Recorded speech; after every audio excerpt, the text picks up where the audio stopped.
So I pulled out a little reading tonight from the Bagavad Gita. The translator is Swami Shivananda, and it's just a little couple of verses that kind of help you understand the way our inner mind works, the way our inner self works a little bit, to kind of help us see our way through and maybe find some ways of controlling ourselves in there. I think that's the spirit in which it's written anyway.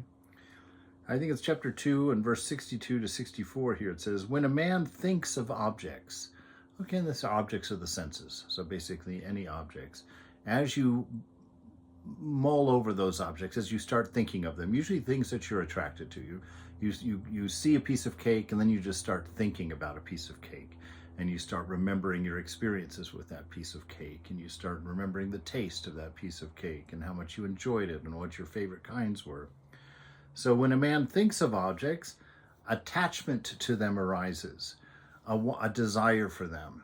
You're not just content to think of them, you want to experience them. And you don't want to just experience them, you want to consume them. You want them to be a part of you. And you don't want them just to be consumed, but you want them to fulfill you. You want them to give you something in return. So when a man thinks of objects, attachment to them arises. From attachment, desire is born. As you're sitting there thinking about how this piece of cake has related to you and all of the memories of eating it and all the different types of icing and all of your thoughts of the ones you've enjoyed and not enjoyed, from that attachment, from that enjoyment of thinking about it, a desire is born. A desire is that reaching, that clutching, trying to grab and take, to own something, a desire to have that thing. So you see an object, you start mulling it over in your mind, it brings all of its memories and fond past experiences of it together.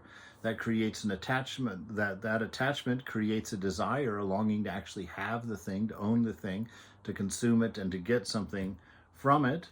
And so from attachment, the desire is born, and from desire, anger arises, right? Because if you can't get what you want, you get angry, right? If somebody thwarts your desire, anger is the response.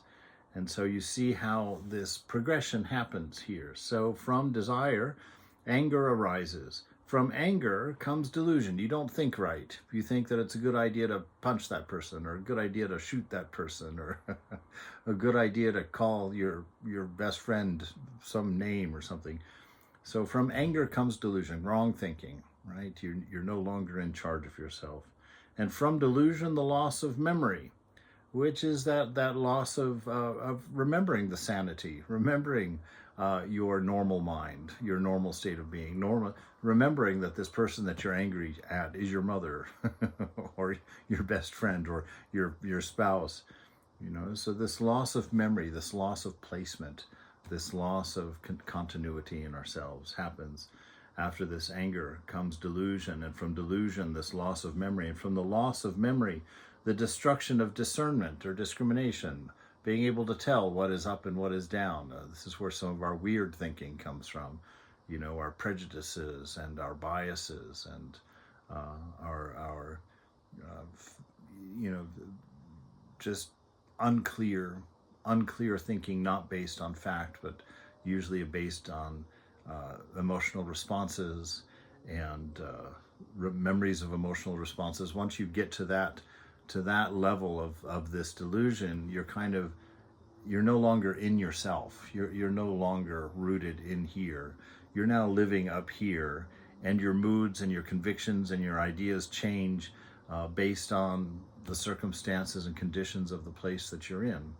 And you're no longer stable. You're no longer a steady, well-behaved, kind, in-control person. You are someone who's very reactionary, reactive, easily angered, easily disturbed, easily brought to violence, which is why, to be in that state is an uncultivated state. It's a state of a person who hasn't done any interior work and has basically just ridden the waves of their mind into trouble. From anger comes delusion, from delusion the loss of memory, and from the loss of memory the destruction of discernment. From the destruction of discernment he perishes. It's over. You're just going to be washed back and forth by your desires. The development has halted.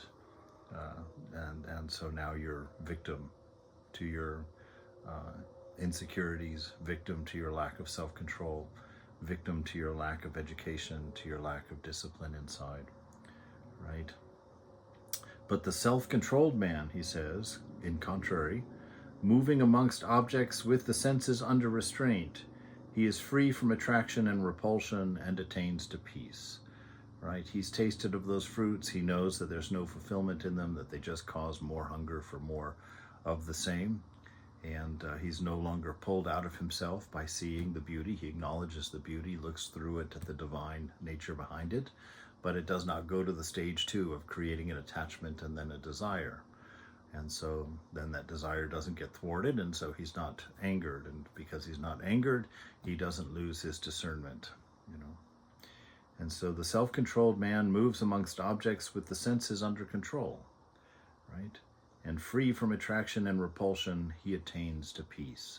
So this is the way that we reach that highest state, learning to control the mind, learning to see the stages of thought, and catching ourselves in them before the anger comes, before the loss of control happens, before the loss of discernment and loss of memory happens.